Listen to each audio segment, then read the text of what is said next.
ভারতের ধর্মশালায় নির্বাসিত তিব্বতীয়রা উদযাপন করলেন ৬৫তম গণতন্ত্র দিবস।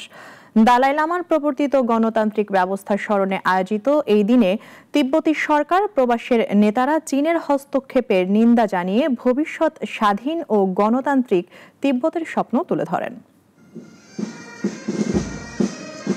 ভারতের হিমাচল প্রদেশের ধর্মশালা শহরে নির্বাসিত তিব্বতীয়দের প্রাণ কেন্দ্রে পালন করা হলো ৬৫তম তিব্বতী গণতন্ত্র দিবস।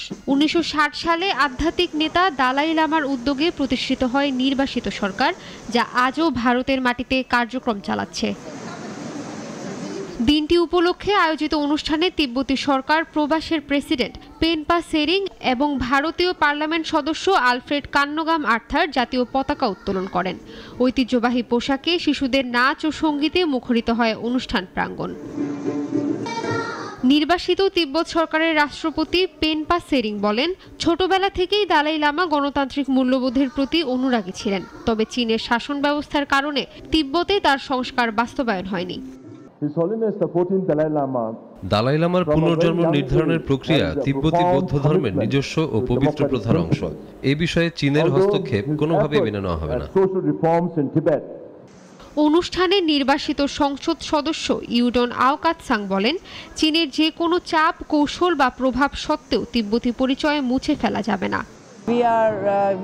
আমরা এখানে একটি প্রাণবন্ত, স্বাধীন ও গণতান্ত্রিক সমাজ গড়ে তুলেছি। ভবিষ্যতে তিব্বত হবে মুক্ত, গণতান্ত্রিক ও বহুত্ববাদী। ১৯৫৯ সালে চীনের দখলদারিত্ব বিরোধী ব্যর্থ আন্দোলনের পর দালাই লামা ও হাজারো তিব্বতী ভারতে পালিয়ে আসেন। সেই থেকে দিল্লি ভিত্তিক নির্বাসিত সরকারই তাদের রাজনৈতিক নেতৃত্ব দিয়ে আসছে।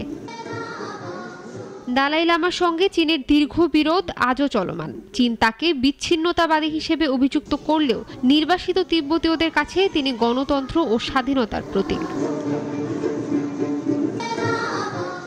ইশরাত জাহান, নাগরিক।